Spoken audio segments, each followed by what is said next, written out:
Gak lama kemudian si Anwar ini terkejut melihat ada bis yang melaju begitu kencang, sehingga ia pun agak minggir ketika naik motor. Gak lama kemudian si bis itu hingga melewati si Anwar. Gak lama kemudian terdengarlah suara dentuman yang begitu keras, bagaikan mobil bertabrakan. Jedar gitu. Tolaku utama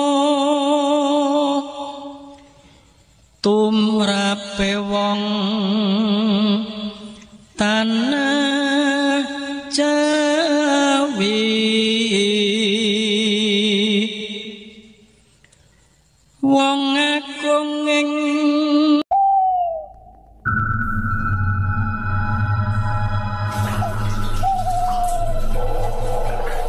Assalamualaikum warahmatullahi wabarakatuh. Jumpa lagi bersama saya Kang Monto di channel kami Horor Malam Jumat. Jangan lupa like, subscribe, tekan tombol lonceng untuk senantiasa mengikuti video-video kami dan senantiasa mendengarkan tentang cerita-cerita misteri.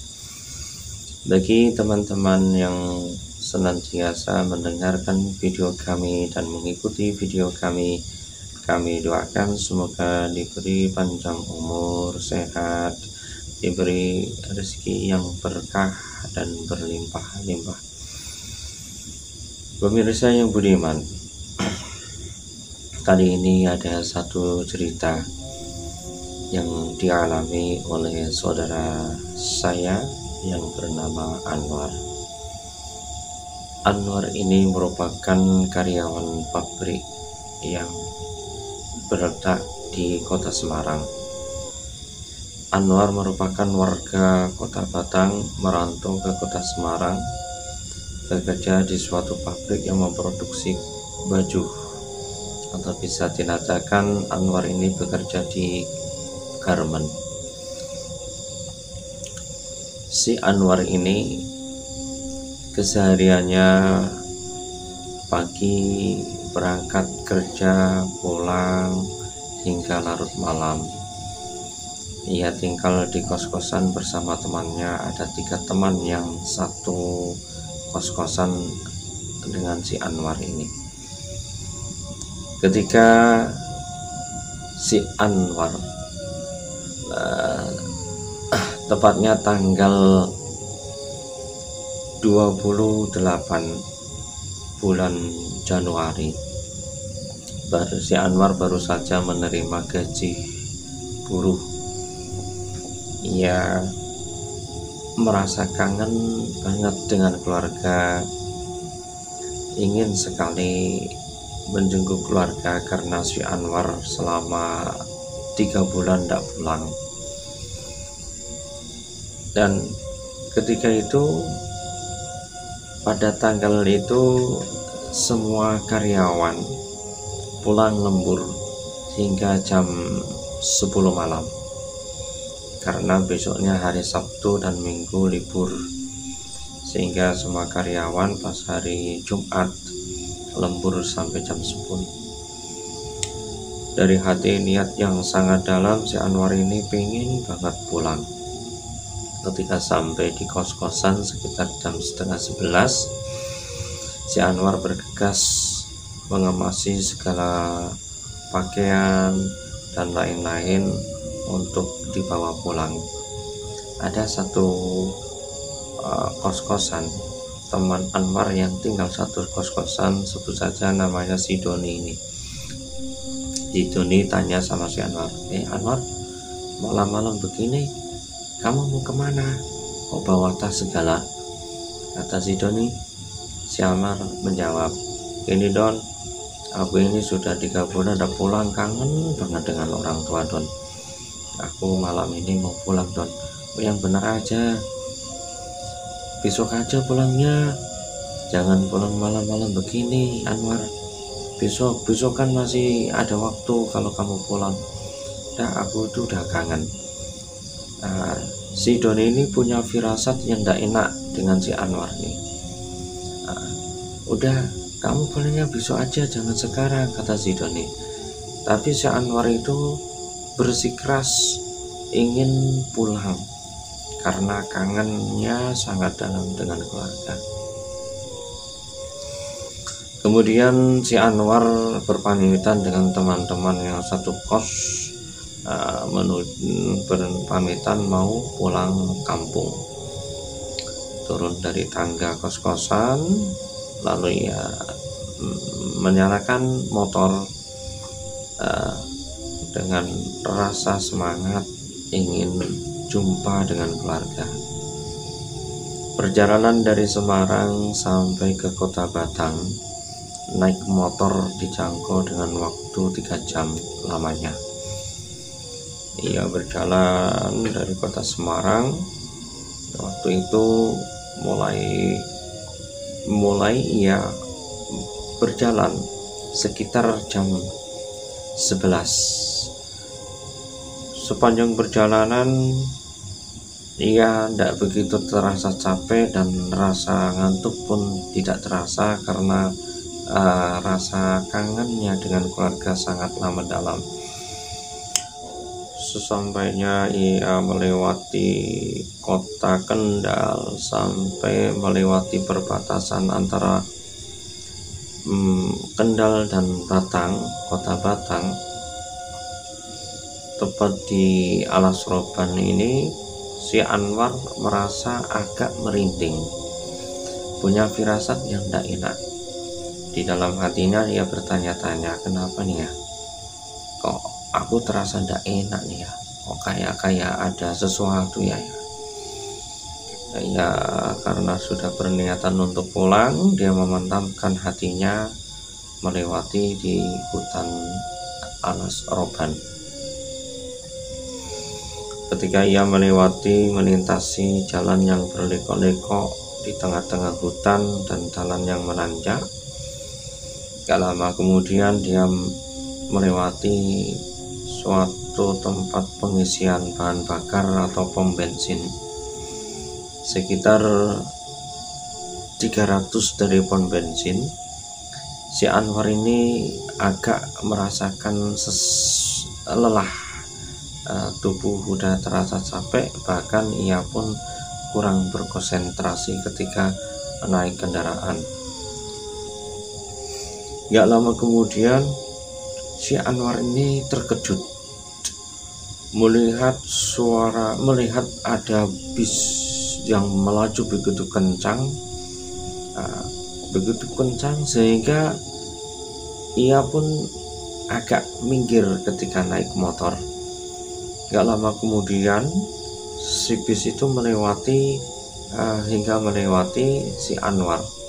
Gak lama kemudian terdengarlah suara dentuman yang begitu keras, bagaikan mobil bertabrakan, jedar gitu. Lalu si Anwar ini berhenti sejenak melihat situasi yang terjadi. Setelah ia berhenti, motor dimatiin dan ia melihat ke kanan ke kiri, ternyata tidak ada satupun mobil yang bertabrakan. Penuh dengan rasa penasaran, si Anwar ini mendatangi sumber suara yang tadinya begitu keras. Setelah ia mendatangi di situ, tidak ada satu puing-puing pun pecahan kaca mobil yang tercacar di situ. Ia agak kebingungan dan heran. Lalu ia bertanya-tanya dengan dirinya sendiri, tadi itu suara apa ya? Kok kayak ada mobil tabrakan, kok tidak ada sisa-sisa puingnya? Lalu ia sambil berdiri, sambil ngelamun, bertanya-tanya dengan dirinya sendiri. Gak lama kemudian si Anwar ini merasa begitu merinding, seakan-akan ada sesuatu makhluk lain yang mengamati si Anwar ketika ia dingak-dinguk ke kanan ke kiri melihat mencari sumber suara. Kemudian si Anwar itu merasakan ada bau-bau yang agak aneh. Baunya amis bagaikan darah yang mengalir. Lalu si Ammar ini berdiri sambil mengamati apakah ada kecelakaan di situ. Ia bertanya-tanya, loh ini kok baunya tidak enak ya, seperti bau amis, itu apa ini? Lalu ia memutuskan untuk kembali menuju ke motor. Setelah ia berjalan sekitar 5 langkah, si Anwar ini melihat ada suatu kabut yang begitu agak tebal, sehingga si Anwar ini agak tercengang melihat, loh kok ada kabut, tidak ada orang yang melintas di sini, kok ada kabut, ada apa ini? Gak lama kemudian terdengarlah suara tangisan, jeritan ibu-ibu menangis, anakku, di mana anakku, di mana anakku, di mana anakku. Lalu ia tercengang mencari sumber suara tersebut. Tidak lama kemudian dia mendengar suara anak kecil menangis menjerit, ibu, menjerit. Kemudian ia mendengar bagaikan layaknya orang banyak yang menangis minta tolong. Lalu si Ammar ini merasa agak ketakutan. Bulu gidik pun begitu merinding banget. Kemudian si Anwar berjalan agak cepat karena rasa takut yang ia rasakan. Gak lama kemudian si Anwar ini dikejutkan. Di sebelah kanan si Anwar ada kain putih yang berselimut darahnya mengalir, dan terdapat sosok makhluk yang begitu aneh. Rambutnya panjang dan tubuhnya itu, kakinya agak kelihatan terpotong seperti terkelindas ban truk gitu. Si Anwar terkejut dan ketakutan. Ia bingung, tidak bisa lari, tidak bisa jalan karena rasa takut yang begitu menyelimuti pada dirinya. Sehingga si Anwar ini berdiri sambil menatap makhluk tersebut. Kemudian si Anwar bertanya-tanya dengan dirinya sendiri, ini yang namanya apa ini ya? Ya Allah, lindungilah aku ya Allah. Dia berdoa, ya Allah, lindungilah aku ya Allah. Lalu ia teringat dengan kata-kata Kiai semasa ia masih kecil ngaji sama Kiai kampung. Ketika melihat sesuatu, kamu harus membaca ini. Kemudian ia duduk berdoa sambil membaca ayat-ayat Al-Quran sebisa mungkin ia membaca. Sambil duduk, walaupun rasa takut menerpa hatinya, ia memberanikan diri berdoa. Alhamdulillah, makhluk tersebut hilang seketika. Lalu si Ammar melanjutkan perjalanannya menuju ke motor. Masih 3 langkah ia mendengar ada anak kecil yang menangis. Lalu ia menoleh ke belakang. Ternyata memang benar ada anak kecil yang terkapar, kepalanya pecah dan darahnya terlunta-lunta. Ia ketakutan. Lalu si Anwar dengan rasa takut menghampiri motor. Ketika motor di starter tidak bisa nyala, ia kebingungan. Lalu motor tersebut dituntun semampu ia. Dituntun sambil berdoa, ya Allah. Dituntun sambil berdoa, sebisa mungkin ia berdoa. Dituntun, nah alhamdulillah motornya itu bisa dibawa, dituntun. Gak lama kemudian dia mencoba menstarter motor tersebut. Alhamdulillah bisa jalan. Kemudian si Anwar penuh dengan rasa lega hati, motor bisa dinaikin, berjalan dengan pelan-pelan. Gak lama kemudian si Anwar ini terasa lelah dan rasa ngantuk. Dia memutuskan mau mampir di pom bensin. sekitar 1 kilo dari tempat kejadian itu terdapat pom bensin. Lalu si Anwar menghampiri pom bensin, terus ia memarkir motornya menuju ke minimarket. Di pom bensin tersebut ia membeli air minum sambil tarik nafas dan seraya membaca doa-doa supaya melupakan kejadian yang dia alami. Dan agak lama kemudian ada tukang nyapu di situ. Nah, si Anwar tanya sama bapak tukang nyapu, "Pak, mau tanya Pak, tadi itu saya pas waktu lewat di daerah situ Pak, sebelum di pom bensin ini saya mendengar ada suara tabrakan bis. Tapi ketika saya lihat itu tidak ada apa-apa Pak. Nah, kemudian setelah itu saya itu merasakan ada bau-bau yang aneh Pak, bau amis gitu Pak. Gak lama kemudian kok ada seseorang wanita, rambutnya terai panjang dan tubuhnya diselimuti dengan pakaian putih, kakinya patah. Lalu sang ofis itu ngomong, "Mas, kamu tidak usah takut Mas, tidak usah takut. Kejadian tersebut itu sudah banyak yang cerita hal yang sama seperti Mas. Bukan Mas saja yang mengalami kejadian tersebut. Mungkin Mas ketika melakukan perjalanan dari Semarang sampai di sini Mas tidak baca doa, sehingga kamu digoda dengan makhluk-makhluk yang tak kasat mata." Udah lalu si Anwar ngomong sama ofis, "Terima kasih ya Pak atas motivasinya Pak, terima kasih Pak."